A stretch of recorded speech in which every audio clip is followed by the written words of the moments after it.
A chisel knife update with some thoughts. Eric hasn't gotten back to me yet, but this is ready to go. Oh yeah, I do have to make a sheath. Or I would like to. This is for Tim at Puukko Bushcraft. So a little bit about the story on this one, which was interesting for me, was that I just picked up this chisel and went to the forge with it on Monday. And using the big grinder there, I was able to rough this out and get it to pretty much where I thought it was good enough to stick it in the muriatic acid. Now, when I got it home, I realized that it really wasn't good enough yet, so I kept going with it. And so I will take it back today to do the swedging, because I'm going to need some help with swedging. I don't really know how to do it well, but the notion is there for the swedging. And I'll be able to get some swedging study on this one, because this is kind of mine for the time being, so I don't worry too much about getting it perfect. But yeah, you can see that this needs some attention on the swedging. So we'll get the swedging done and we'll put it back in the acid.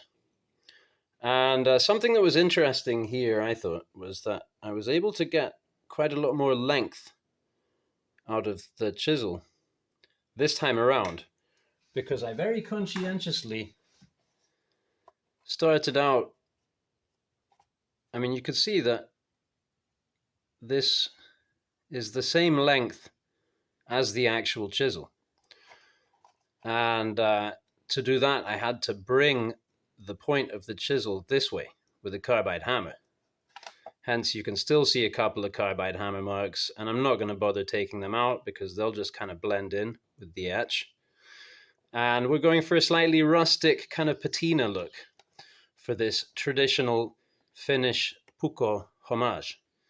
So yeah, so basically I started out with a chisel just like this. Usually I cut bits off with a grinder and stuff, but with this, I mean with an angle grinder. But with the big belt grinder, with I think it was like a 30 grit on it or something, just kind of got the shape roughed out. And I started taking down this shoulder here, and then I could start tapping on the other side with the carbide hammer to bring the point forward. And I was chasing it with the grinder and the carbide hammer, and then the grinder and then the hammer. And actually, by the time I got it back here, it was still fairly kind of far off. But I decided to leave off the grinder and the hammer and just hand grind it back to straight. It's so nearly there that I think I can comfortably call it. Because, you know, that after a while you're chasing perfection, and the knife's getting shorter the whole time. And, you know, as long as the edge is straight and what's going on behind it lines up fairly well, then, you know, I'm going to be okay with it. Because to my mind, then it works functionally. Okay, little digression. A little digression. I just can't help it, right?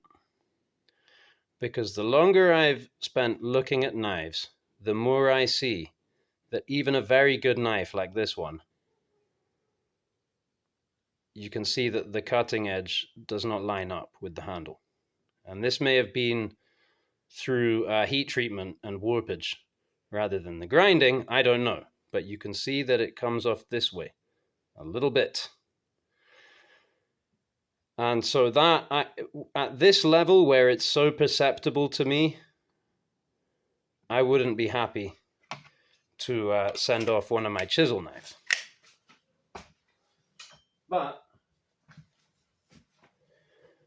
I would say that 99 in 100 knives that I look at, this one I haven't really examined yet.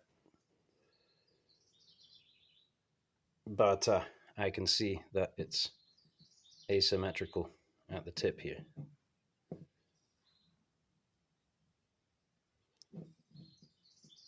See? cutting edge leans off to the right a little bit. It's very typical because it's very, very difficult, to my mind, and time consuming to get it, close enough to right that the eye can't tell the difference. And even then, I imagine that you could then come in with a laser or something and find all kinds of defects. But, we're trying to get it good enough. Well, now I put the chisel knife down. Here we go. Yeah, so what else can I say about this? Yeah, it's going to get a handle. It's going to get a sheath. Handle materials are something that Tim could consider what he would like. I'm looking around for a piece of oak burl that I was going to suggest. Where did I put it?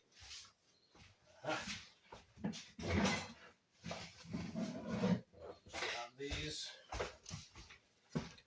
Here's a piece of oak burl that I harvested from a local tree, a live tree. Here's a piece of cherry burl my neighbor gave me, such as I used on this knife. And here is a piece of lilac wood.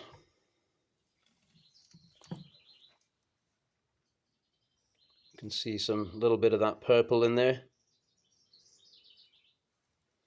I also have some walnut, I have some oak and cherry that isn't burl, maple and mountain laurel, stuff like that. But because Tim's pretty sure he's English, and the English oak, and the fact that I just harvested that oak burl, that's my suggestion, just a suggestion. And sheath and all that stuff. So we'll be getting on with that.